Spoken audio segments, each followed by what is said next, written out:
Assalamualaikum warahmatullahi wabarakatuh.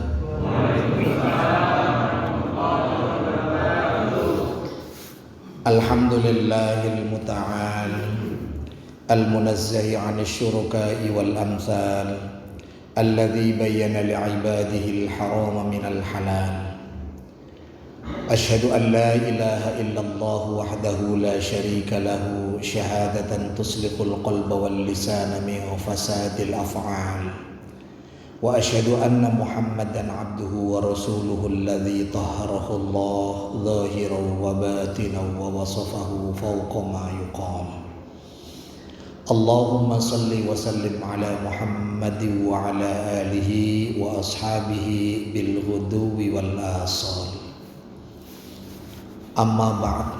Qala Allah Ta'ala fi kitabihil karim. A'udzu billahi minasy syaithanir rajim.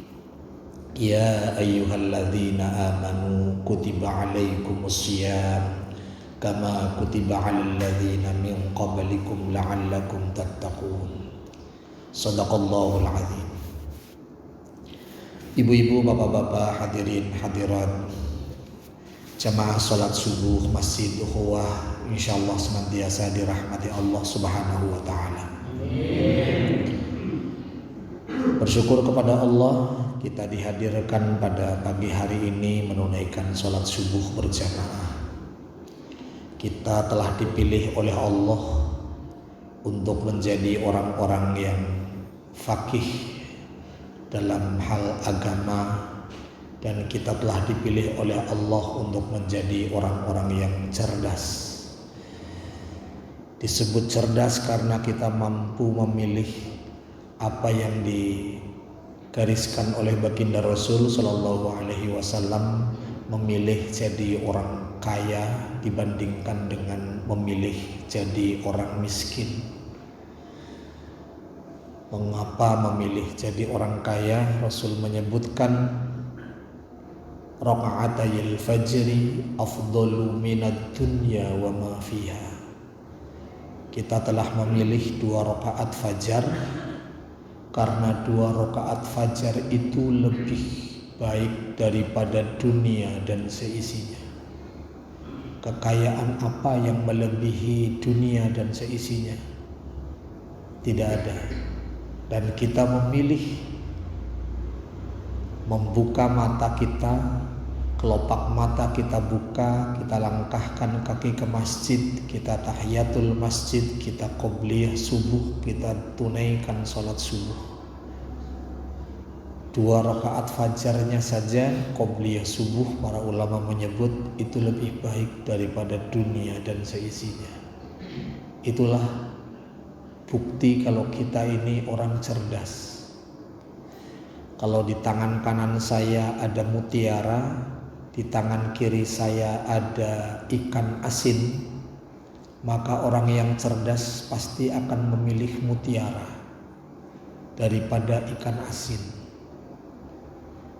Tapi kalau yang tidak cerdas, dia akan milih ikan asin. Contohnya kucing, ketika disuguhi mutiara sebelah kanan, ikan asin sebelah kiri, kucing pasti akan milih ikan asin. Kita orang cerdas, kita rela berlapar-lapar di siang hari, berhaus-haus di siang hari, pengantin baru nahan diri di siang hari, bukan sehari, bukan 2 hari, bukan sepekan, 2 pekan, tapi sebulan lamanya, 29 atau 30 hari lamanya. Kita rela untuk itu. Itu menunjukkan bahwa kita orang cerdas. Karena di dalam ibadah Ramadan itu ada berbagai kemuliaan yang Allah berikan kepada kita. Pahala dilipat gandakan, dosa-dosa diampuni, ketenangan diberikan, kesehatan diberikan. Maka sayang kalau tidak kita ambil. Itu membuktikan bahwa kita adalah orang cerdas. Dan tentunya kita tidak sendiri. kita akan ngajak anak-anak kita untuk latihan itu. Anak yang masih kecil, apalagi kalau anak kita sudah balik, maka kita menekankan betul untuk memanfaatkan Ramadan dengan sebaik-baiknya. Sepanjang jalan saja tadi, dari rumah sampai ke sini, berbagai tingkah pola anak-anak bisa kita saksikan. Mungkin ada sebagian yang masih tidur, yang keluar rumah itu udah banyak. Ada sebagian yang nenteng sajadah pergi ke musola. Ada sebagian yang main petasan. Gini hari udah main petasan, lempar-lemparan petasan.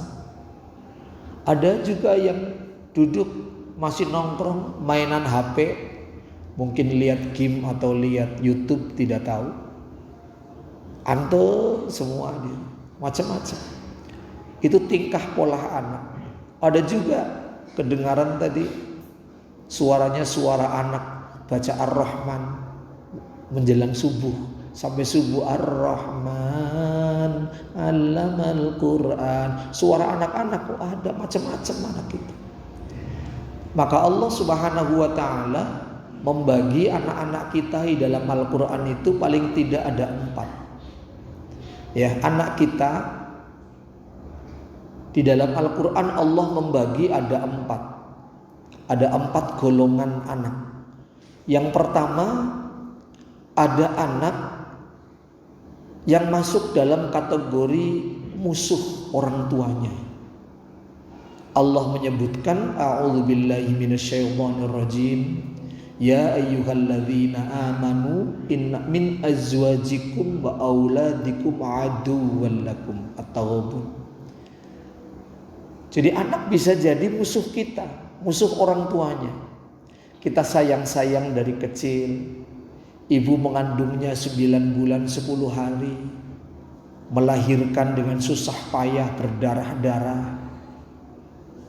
Begitu lahir melek sepanjang malam karena anaknya terus jaga. Disusui oleh ibu 2 tahun lamanya.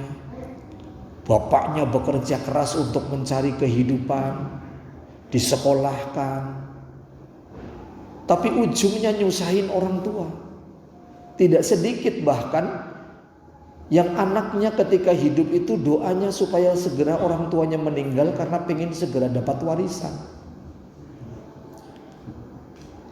Setiap kali orang tuanya diundang oleh sekolah bukan untuk menerima piala hadiah karena dia berprestasi, tetapi bolak-balik orang tuanya diundang sampai malu. Bukan pula karena gak bayar SPP karena orang tuanya mampu, tetapi macam-macam. Gara-gara berantem, gara-gara tidak masuk main game, macam-macam. Di dunia sangat menyusahkan. Dan betapa banyak yang namanya anak, bukan hanya sampai 7 tahun dia nyusahin orang tua. Bukan hanya sampai SMA dia nyusahin orang tua. Bukan hanya sampai sarjana dia nyusahin orang tua. Bahkan sampai punya istri dan anak pun masih nyusahin orang tua. Tidak sedikit itu. Yang terus ada di antara kita yang orang tua senang ketika orang anaknya nyusahin. Senang kita gendong anak, senang kalau nyusahinnya nyusahin yang positif, nyusahin karena anaknya lagi bangun rumah. Orang tua namanya orang tua kepengin andil. Tapi ada yang bikin susah, yang harta jadi habis, muka harus ditutup karena malu, bahkan ada yang harus sampai pindah rumah gara-gara anak. Aduwwul lakum, aduwwal, musuh bagi kalian. Itu baru di dunia, belum lagi nanti kalau sampai di akhirat. Ada anak yang nanti musuh orang tuanya di akhirat. Karena nanti di akhirat dalam kitab Uqudul Lijain disebutkan, nanti di akhirat pertama-tama ada penuntutan, adalah penuntutan 2 orang ini.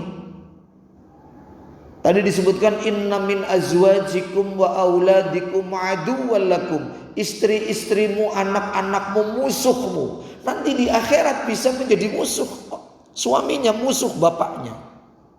Awwalu ma yata'allaqu bihi yaumal qiyamah. Pertama-tama nanti ada penuntutan di hari kiamat adalah oleh istri dan anak. Tuntutan apa? Rabbana, ya Rabb kami, khudh lana min hadzal rajul. Manggilnya aja kurang ajar. Khudh lana min hadzal rajul. Ambil pahala laki-laki ini. Maksudnya bapaknya, maksudnya suaminya. Anak tidak rela masuk neraka, istri tidak rela masuk neraka, lantaran tidak pernah diajari oleh suaminya, lantaran tidak pernah dididik oleh suaminya. Bapaknya, suaminya sibuk dengan kesibukannya sendiri, numpuk-numpuk harta untuk melegitimasi derajatnya, pangkatnya, jabatannya. Tapi lupa anaknya, lupa istrinya, tidak diajak siamu Ramadan, tidak diajari puasa, tidak diajari sholat, tidak diajari apapun kecuali dunia, dijejelin dunia. Sekolahnya memang sampai tinggi. Khudh lana min hadzal rajul.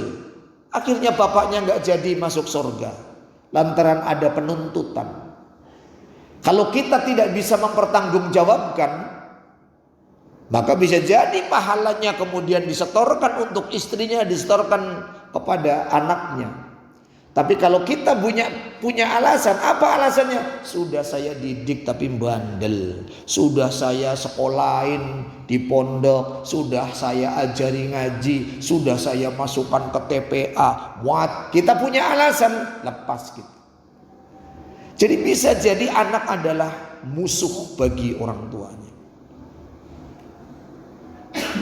Yang kedua, ibu-ibu dan bapak-bapak, ada posisi anak itu sebagai innama amwalukum wa auladu fitnah.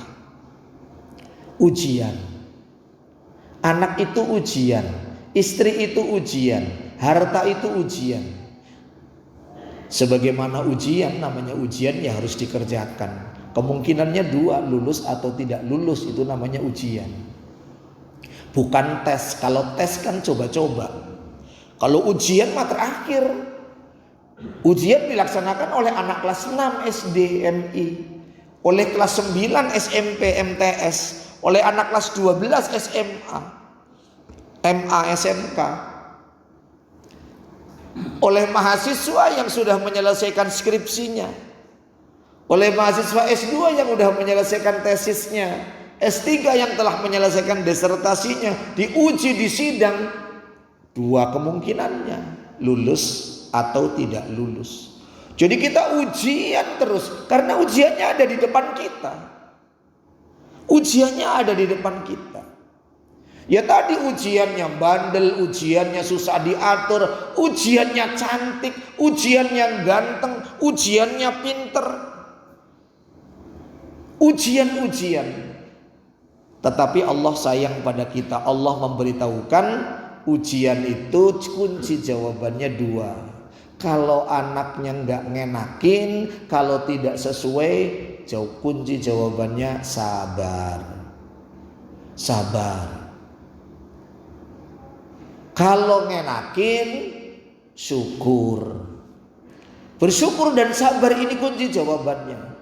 Cuma dua kata ini enak diucapin, gampang diucapkan, butuh pelaksanaan yang memang butuh energi, butuh pengetahuan, butuh keterampilan. Kalau yang normatif biasa-biasa saja ya aman-aman saja.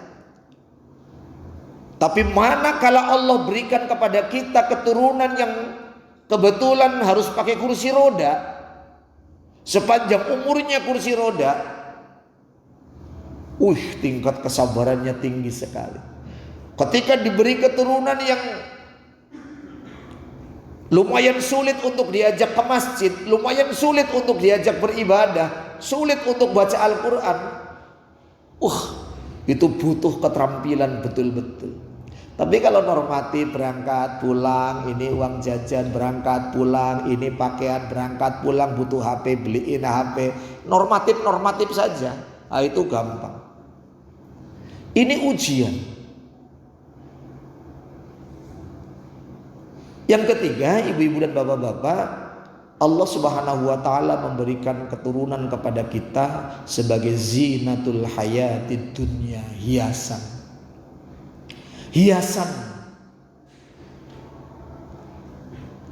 Namanya hiasan, ya kadang ada lapuknya, kadang ada bosennya, namanya hiasan.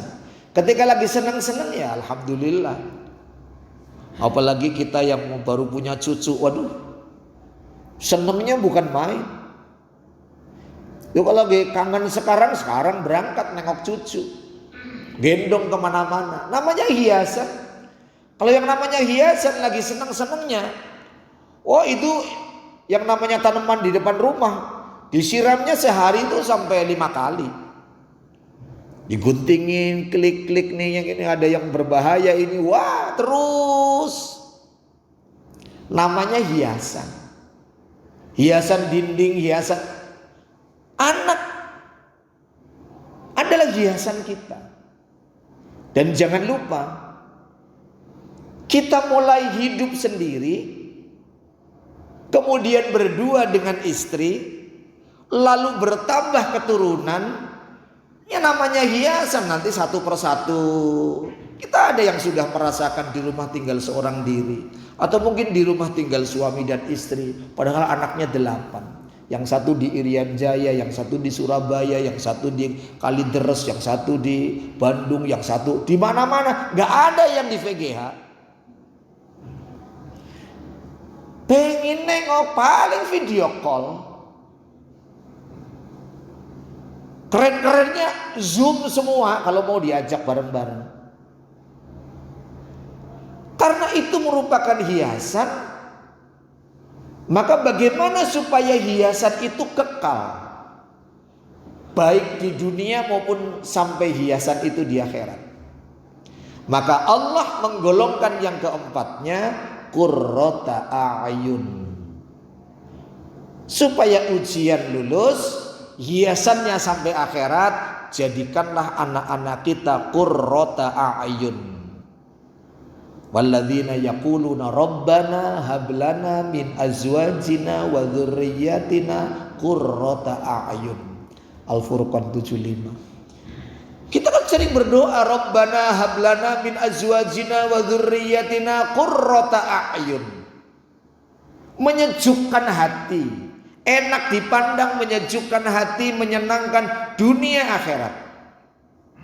Dan ternyata untuk qurrata a'yun itu gak bisa bim salah bim. Pakai teori parenting. Kursus parenting di mana, kursus parenting di mana, kursus orang tua, bagaimana didik anak, biaya udah disiapin, ilmu udah disiapin, bagaimana jadi orang tua. Ternyata nggak sekedar itu. Lihatlah bagaimana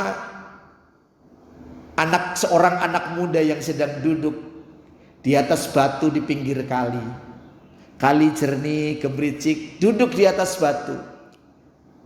Seorang anak muda, ada orang tua yang lewat, tertarik dengan anak muda ini, lalu nanya. Di antara pertanyaannya adalah, apa cita-citamu nak? Anak muda masih anak-anak, apa cita-citanya? Dia jawab, cita-cita saya punya anak yang soleh. Lah, udah nikah memang belum? Belum nikah?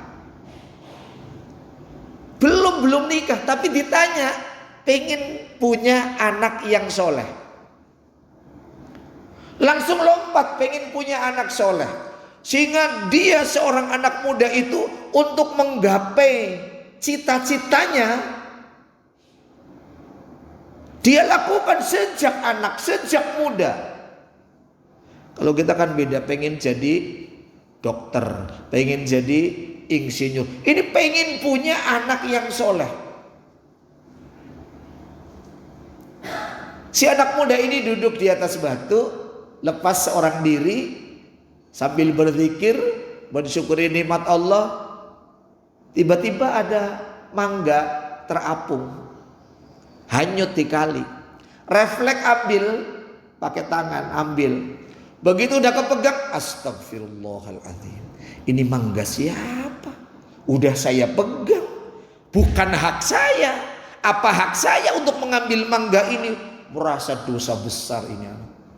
Merasa dosa besar ini anak. Dicari nih yang punya mangga siapa, saya harus minta maaf. Karena sungainya dari sana mengalirnya ke arah sana, dia cari ke sana. Apa namanya, ke hulu gitu. Cari ke hulu. Terus mana ada pohon mangga yang tumbuh di pinggir kali. Lalu akan saya tanya, pohon mangga ini milik siapa? Akhirnya ketemu, wah ini pohon mangganya lagi berbuah memang. Nanya milik siapa? Ketemulah pemiliknya. Ada rumah besar, di situ ada masjid. Ketok pintu, assalamualaikum warahmatullah, keluar, diberitahukan permasalahannya. Yang punya rumah terkaget-kaget. Ini anak muda hebat banget begini. Sejujur-jujurnya orang kayaknya gak begini-begini amat gitu. Tetapi ingin muji nih anak muda ini. Oh gitu. Kalau begitu Anda layak untuk saya beri sanksi. Siap. Insya Allah siap, karena ini memang kesalahan saya. Sanksinya kamu harus tinggal di sini, bantuin saya.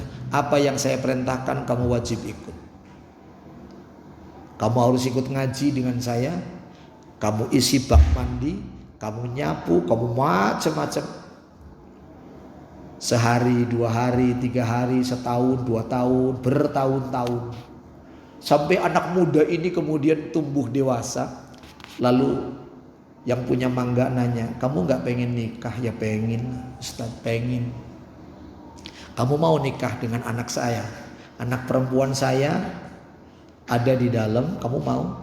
Aduh, mau sekali. Mau. Tapi anak saya buntung kakinya. Anak saya gak punya tangan. Anak perempuan saya matanya buta, telinganya bermasalah. Kamu siap menikahi anak saya seperti? Siap Ustaz, siap. Siap. Kalau begitu dipanggillah kemudian coba ta'aruf.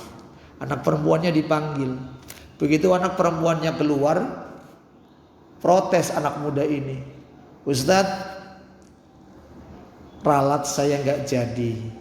Saya gak mau menerima perempuan yang Ustaz tunjukkan kepada. Loh kenapa? Kamu tadi janji. Karena saya telah menanamkan dalam diri saya sejak muda jadi orang jujur. Tiba-tiba Ustaz kok bohongin saya. Ustaz kok bohongin. Loh bohongnya apa? Tadi katanya gak punya kaki. Itu kakinya utuh. Katanya gak punya tangan. Loh kok tangannya utuh. Katanya gak punya mata. Loh kok matanya menunjukkan kecantikannya. Katanya gak punya telinga. Telinganya gak bisa dengar. Kok Ustaz panggil dia malah keluar. Berarti kan dengar. Saya nggak mau. Stop, tar dulu. Begini maksudnya. Anak saya nggak punya kaki karena kaki anak saya ini nggak pernah pergi kemana-mana kecuali di rumah dan kalau disuruh oleh orang tuanya. Nggak pernah jalan ke sana ke bunderan kali nongkrong dulu gitu. Nggak pernah. Tangan anak saya itu nggak pernah dipakai untuk apapun kecuali untuk membantu orang tuanya, untuk buka lembaran-lembaran Al-Quran, untuk memberikan sodako.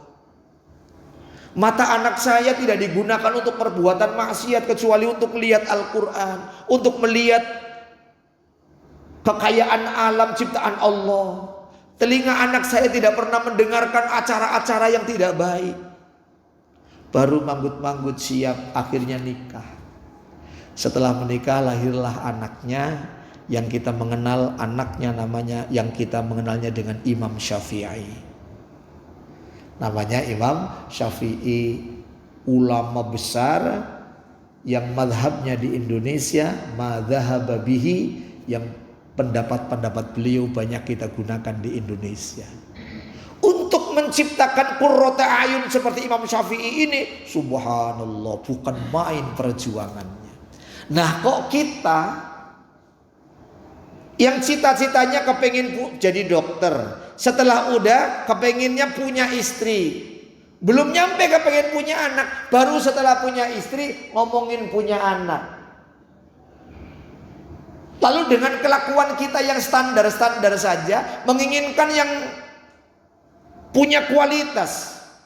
Jadi ikhwatul iman rahimakumullah, ibu-ibu dan bapak-bapak, ada ujian bagi kita untuk terus menghadapi ini. Kalau cita-cita kita ingin anak kita qurrata ayun, maka Rasul memberikan jalan keluar.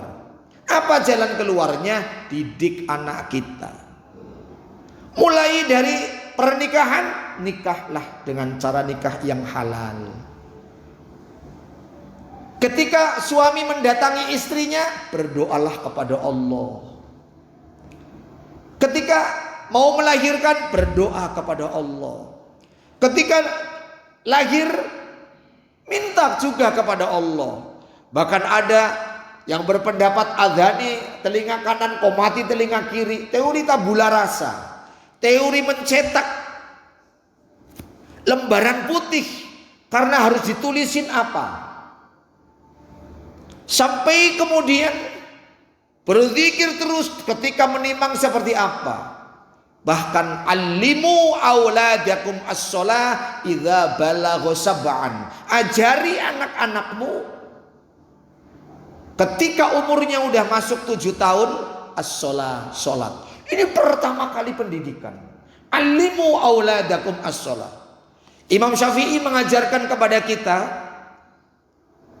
ketika anak kita lahir, hakul waladi 'alal walidi salasun ayyusammiyahu idza wulida ayyu'allimahul ilma wal adaba. Ayyu'allimahul ilma wal adaba adalah as-shalah pertama kali. Dalam hadis lain, adibu auladakum, ajari anak-anakmu sholat idza balagha sab'an, ketika anaknya umur 7 tahun. Wadribuhum, pukul mereka idza balagha ashran, ketika anak umurnya 10 tahun. Jadi orang tua harus mukul anak ketika anak 10 tahun kok nggak mau sholat. Ya mukul mendidik. Ketika anak umur 10 tahun kok belum mau sholat, karena orang tua punya tanggung jawab, didik dengan streng mungkin, dengan lebih keras lagi mungkin, dengan berbagai macam metode yang kemudian anak kita mau sholat ketika umur 10 tahun. Jangan lupa kalau udah 15 tahun udah berani sama orang tuanya, diajak sholat, diajak, apalagi udah mahasiswa, waduh udah kalam kabut. Orang tua cuma ngelus dada doang, ya Allah, jam 11 malam kok belum pulang, jam 2 kok belum pulang, jam 3 kok belum pulang. Anaknya perempuan, begitu pulang tong dong dong dong dong dong rang. Ya dianterin siapa itu jam 3 pagi. Masih bisa didik anak seperti itu untuk pergi ke masjid untuk taklim. Maka sejak kecil sampai ada kata-kata wadribuhum, artinya pendidikannya agak keras dikit. Jangan kelembekkan agak keras. Mohon maaf, jangan dikawinkan dengan sistem pendidikan nasional. Kalau digabungkan dengan sistem pendidikan nasional nggak boleh mukul, Pak. Apalagi mukul, ngasih PR kebanyakan aja masuk polisi.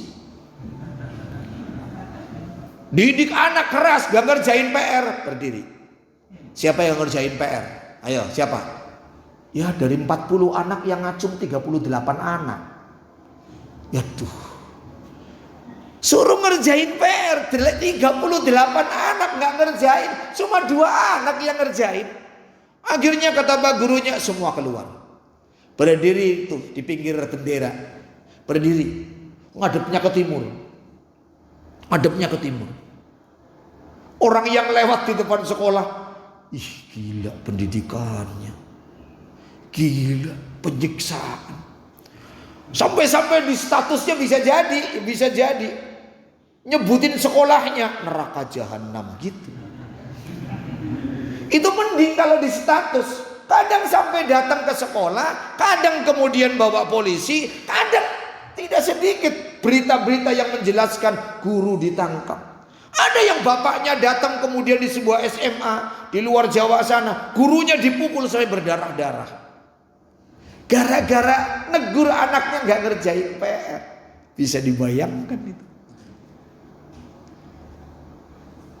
Dibuat piket kelas. Itu bukan untuk nyiksa anak. Saya bayar mahal-mahal 400.000 sebulan. Memang gak ada petugas nyapu kelas. Kenapa anak saya disuruh nyapu?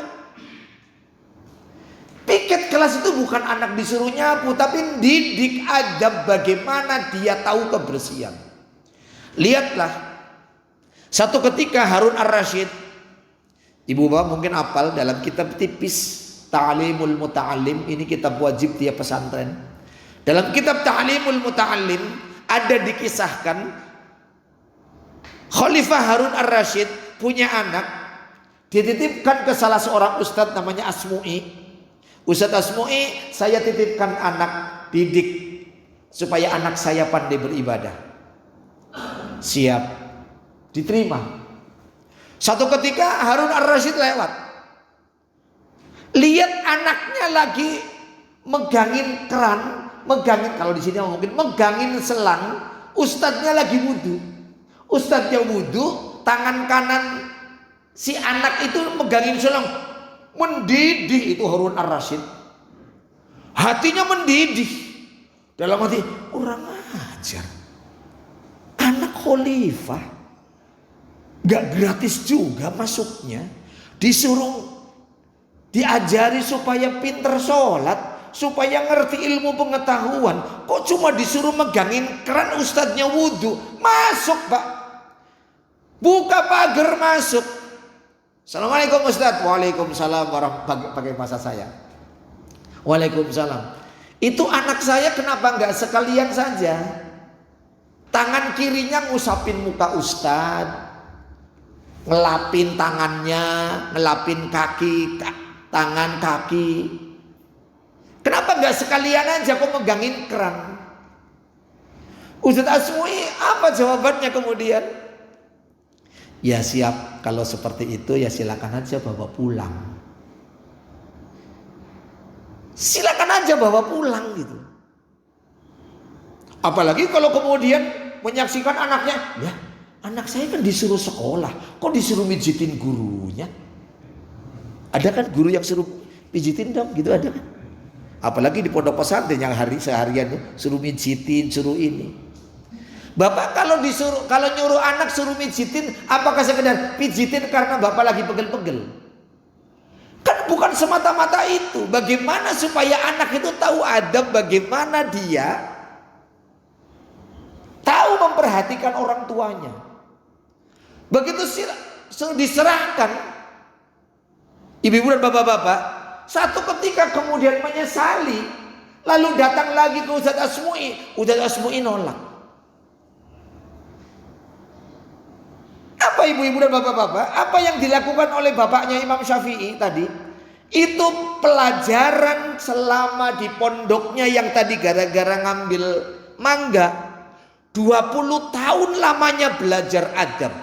Hanya suruh nimba, suruh nyapu. Setelah 20 tahun, 2 tahunnya baru belajar ilmu pengetahuan. Maka sistem pendidikan dalam ajaran kita adalah pertama-tama anak itu diajari adab. Lah kita subhanallah, bapak siap, sila memang gak capek pak. Kalau saya mah enak duduk begini. Sila memang gak capek. Dengerin orang ngomong memang gak nyesek hatinya. Tapi kalau bapak tidak punya adab, itu pasti akan berdiri dan kabur, capek. Ini kan sukses orang tua bapak, orang tua ibu sukses didik anak seperti ibu dan bapak kayak begini.